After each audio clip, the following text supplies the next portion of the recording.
Hello friends, मैं doctor Pradeep आपका अपने यूट्यूब चैनल में बहुत बहुत स्वागत करता हूं। और आज का टॉपिक है रिंग वर्म या दाँत खाज खुजली की समस्या होना। यह समस्या आजकल एक बहुत आम समस्या हो चुकी है और हम सभी लोग इस समस्या से भली भांति परिचित हैं। हर फैमिली में कोई ना कोई मेंबर्स इस समस्या से जूझ रहा होता है। सालों सालों से यह समस्या बनी होती है खुजली की, दाँत खाज की। कई प्रकार की हम क्रीम लगा चुके होते हैं, कई प्रकार के ऑइंटमेंट्स हम लगा चुके होते हैं, कई तरह के हम ट्रीटमेंट्स कर चुके होते हैं, लेकिन यह समस्या है कि हमारा पीछा ही नहीं छोड़ती है। खुजलाते खुजलाते हमारा बुरा हाल हो जाता है, जलन होने लग जाती है, खुजलाने से खून तक निकल आता है, लेकिन यह समस्या ठीक नहीं होती है। अगर ठीक हो भी जाए किसी क्रीम से, ट्यूब से, तो जैसे ही हम क्रीम या ट्यूब लगाना बंद करते हैं तो यह समस्या दोबारा से उभर के आ जाती है और पहले से ज़्यादा कष्टदायक हो जाती है। तो आज हम जानेंगे कि दाँत खाज खुजली, हम जानते भी हैं कि दाँत खाज खुजली जो है फंगल इन्फेक्शंस की वजह से होती है। फंगल इन्फेक्शन के कारण यह दाँत खाज खुजली की समस्या होती है, जिसमें ट्राइकोफाइटोन, माइकोस्पोरम और एपिडर्मोफाइटोन नाम की फंजाई ज़्यादा रिस्पॉन्सिबल होते हैं इस दाँत खाज खुजली या रिंगवर्म इन्फेक्शंस के लिए। अब ये हमारे शरीर में दाँत खाज खुजली की समस्या जो है हमारे शरीर पे कहीं कहीं पे एक सर्किल के रूप में दिखाई देती है। इसमें क्या होता है कि इस साइड में छोटे छोटे दाने, लाल लाल से दाने हमको दिखाई देते हैं और बीच का हिस्सा बिल्कुल सही रहता है और ये फिर धीरे धीरे ऐसे फैलते फैलते फैलते फिर दूसरे हिस्से में भी इसी टाइप का दिखाई देने लगता है। चारों तरफ से बीमारियां एक रिंग के आकार की, एक अंगूठे के आकार की दिखती है, जिसके बीच का हिस्सा तो ठीक रहता है लेकिन एक अंगूठे का जैसा आकार हमारी स्किन में बन जाता है। इस अंगूठी के जैसे आकार के बनने के कारण ही इसको हम रिंग वर्म इन्फेक्शन भी कहते हैं। यह मेनली हमारे घरों में सीलन होने की वजह से यह दिक्कत हो सकती है, या हमारे फोल्डिंग एरियाज़ पे, जैसे हमारी कोक, गर्दन का ये हिस्सा बालों की नीचे की तरफ को, या हमारे सर में बालों के अंदर, या फिर ग्रोइन रीजन्स जिसको हम थाई का अंदरूनी हिस्सा कहते हैं, वहाँ पे बैठने वाली जगह पे, बटक्स पे, हिप्स पे यह समस्या सबसे ज़्यादा देखने को मिलती है।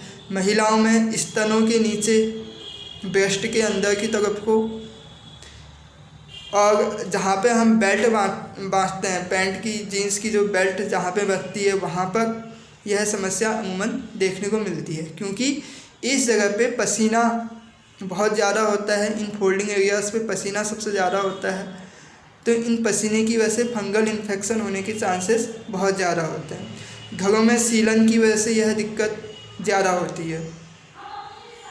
यह समस्या एक इंसान से दूसरे इंसान में भी फैलती है। एक दूसरे से फिजिकल रिलेशनशिप के कारण भी यह समस्या एक से दूसरे को फैलती है। या फिर जैसे हमारी फैमिली में किसी मेंबर्स को यह दाँत खाज खुजली की समस्या हो और हम उसके द्वारा यूज़ किए हुए टॉवल्स को या उसके द्वारा यूज़ किए हुए कंघी को, हेयर ब्रशेस को हम इस्तेमाल करते हैं, उसके कपड़ों को हम इस्तेमाल करते हैं, तो इन कपड़ों के माध्यम से, इन हेयर ब्रशेस के माध्यम से या इस टॉवल के माध्यम से यह समस्या वहाँ से हमको भी लग सकती है।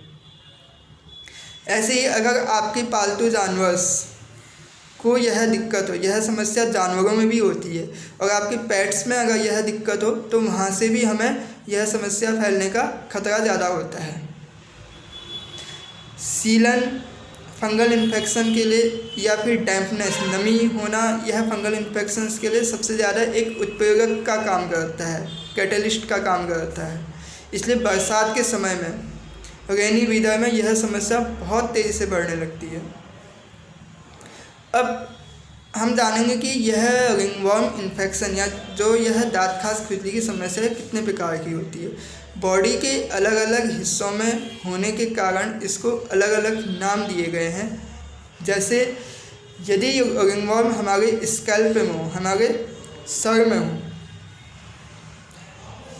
तो इसे हम टीनिया कैपिटिस के नाम से जानते हैं। अगर दाँत खास खुजली की समस्या हमारे सर में होती है तो क्या होता है कि वहाँ पे ड्राई स्केली इरप्शंस बनने लगते हैं, खुजली बहुत ज़्यादा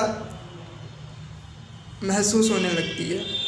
और कभी कभी जहाँ पे यह सर के जिस हिस्से में यह समस्या होती है, जहाँ पे ये लीजन्स बन रहे होते हैं, फंगल इन्फेक्शन हो रहा होता है, वहाँ पे सारे बाल निकल जाते हैं, तो उतना हिस्सा जो है हमको गंजापन वहाँ पे हमें देखने को मिलता है। तो सर में होने वाले रिंगवर्म इन्फेक्शन को हम टीनिया कैपिटिस के नाम से जानते हैं। और यदि यह रिंगवर्म इन्फेक्शन, यही दाँत खास खुजली हमारे थाई में हो, थाई के अंदरूनी भाग में हो, जांघों के अंदरूनी हिस्से में हो, या बैठने वाली जगह में बटक्स में हो, तो इसको हम टीनिया क्यूरिस के नाम से जानते हैं, या फिर इसको हम जोक ईच भी कहते हैं, जोक ईच। और यदि यही समस्या, यही दाँत खास खुजली की समस्या या रिंगवर्म इन्फेक्शन हमारी बॉडी के अन्य हिस्सों में हो, तो इसे हम टीनिया कॉर्पोरिस के नाम से जानते हैं। ऐसे लोग जो नंगे पैर चलने की जिनकी आदत होती है, जैसे बाथरूम में या स्विमिंग पूल्स पे जो लोग नंगे पाँव चलते हैं, तो यदि सतह में रिंगवर्म का इन्फेक्शन बिखरा पड़ा है, इसके जो स्पोर फंगल इन्फेक्शन अगर वहाँ पे है, तो यह पैरों में होने के चांसेस भी उनके ज़्यादा होते हैं जो नंगे पाँव चलते हैं। तो जब यह समस्या पैरों में होती है तो इसको हम एथलीट्स फूट्स के नाम से जानते हैं, या टीनिया पैडिस के नाम से जानते हैं। अब जैसे कि हम जानते हैं कि ये ज़्यादा बताने की ज़रूरत नहीं है कि दाँत खास खुजली की समस्या क्या होती है, क्योंकि हम सभी इससे परिचित हैं और आसानी से ठीक होने को नहीं आती है। तो अब हम इसके बचाव के बारे में बात करेंगे कि इससे हम कैसे बच सकते हैं। दाँत खास खुजली में बचाव जो है दवाइयों से भी ज़्यादा काम करता है। तो सबसे पहले अगर हमारे पास में पालतू जानवर हैं, पेट्स हैं, तो उन्हें साफ़ सुथरा रखना है। अगर हमारे जानवरों में दाँत खास खुजली की समस्या है तो जिन लोगों का इम्यून सिस्टम वीक होता है तो वह इनसे अवॉइड ही करें, इन्हें अवॉइड ही करें, इनके पास आने से बचें, तो इस समस्या से बचा जा सकता है। जानवरों के रहने वाली जगह जो है साफ़ सुथरी होनी चाहिए। हम जब जानवरों को छूते हैं तो उसके बाद अपने हाथों को साबुन से ज़रूर वॉश कर लेना चाहिए। दूसरा, जब हम नहाते धोते हैं तो उसके बाद हमें गीले अंडरगारमेंट्स नहीं पहनने चाहिए, क्योंकि जहाँ भी नमी होगी, जहाँ भी डैम्पनेस होगी, वहाँ पे फंगल इन्फेक्शन होने के चांसेस ज़्यादा होते हैं। तो अपने उन कपड़ों को पहनना चाहिए जो कि धूप में अच्छी तरह से सुखाए गए हों। अगर हमारे घरों में सीलन है तो सीलन से बचना चाहिए।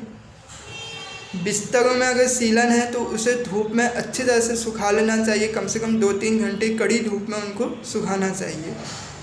नहाने के बाद जो हमारे अंडरगारमेंट्स होते हैं उनको एक बार सेवलॉन या डिटॉल्स के पानी में डिप करके उसको धूप में बढ़िया तरह से सुखा लेना चाहिए। तो इस तरीके से ये दाँत खास खुजली से बचा जा सकता है। और हाँ, हमारे जो फैमिली मेम्बर्स हैं, अगर उनको दाँत खास खुजली की दिक्कत है तो उनके टॉवल्स, उनके द्वारा यूज़ की हुई कंघियाँ, कॉम्स या उनके कपड़ों को हमारे द्वारा इस्तेमाल नहीं किए जाने चाहिए। तो इस तरीके से यह हम दाँत खास खुजली से बच सकते हैं। अब यदि दाँत खास खुजली हो ही गई है तो ट्रीटमेंट में आजकल क्या होता है कि बहुत सारी क्रीम्स हमारे बाज़ार में उपलब्ध हैं। स्पेशली झोला छाप डॉक्टर्स जो होते हैं, जो क्वैक्स होते हैं, वो कई तरह के क्रीम्स लगाने की सलाह देते हैं। और इन क्रीम में जो है स्टेरॉइड्स का इस्तेमाल सबसे ज़्यादा होता है। इन स्टेरॉइड्स की वजह से हमारी स्किन की दिक्कत, हमारी दाँत खास खुजली कुछ टाइम के लिए ठीक तो हो जाती है, लेकिन यह बहुत ज़्यादा नुकसान भी देती है स्किन को। और उसके अलावा जब हम ये क्रीम या ट्यूब लगाना बंद करते हैं तो दाँत खास खुजली पहले की अपेक्षा और भी ज़्यादा और भी तीव्रता से हमारी बॉडी में हो जाती है। इसलिए जो ट्यूब्स और ऑइंटमेंट्स हैं वह किसी अच्छे डॉक्टर्स के द्वारा ही अगर प्रिस्क्राइब किए गए हों तो तभी उन्हें लगाना चाहिए, अन्यथा बहुत आसानी से या अपने मन से या यूट्यूब चैनल्स को देखकर बाज़ार में से उस क्रीम को उठा के लगा लें, ऐसा नहीं करना चाहिए, क्योंकि इसमें जो स्टेरॉइड्स होते हैं इसका बहुत ही घातक नुकसान हो सकता है स्किन में। जनरली अंग्रेज़ी दवाइयों में या डॉक्टर्स जो ट्यूब ऑइंटमेंट्स देते हैं उसमें क्लोट्रिमाज़ोल और माइकोनाज़ोल जैसी साल्ट्स होते हैं जिसका इस्तेमाल इसमें अच्छा होता है, लेकिन यह दाँत खास खुजली का एक परमानेंट सॉल्यूशन कतई नहीं होता है।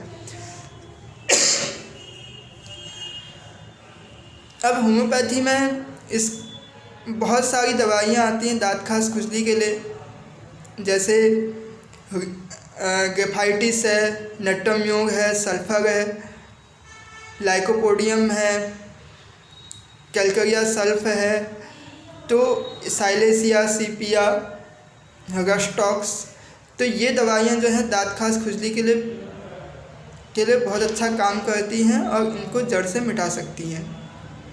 इसलिए किसी अच्छे होम्योपैथिक डॉक्टर्स को आप दिखाएं, वह आपकी प्रकृति को पूछेगा, आपके स्वभाव को पूछेगा और आपके स्वभाव को पूछ के जो भी मेडिसिन्स आपको देगा सेलेक्ट करके, जो आपके कॉन्स्टिट्यूशन से, जो आपकी प्रकृति से या आपकी बॉडी से तालमेल खाए, तो ऐसी मेडिसिन्स को देने से आपकी दाँत खास खुजली की समस्या को हमेशा के लिए और जल्दी से जल्दी ठीक किया जा सकता है। मैं आपको अगले वीडियो में बताने की कोशिश करूँगा कि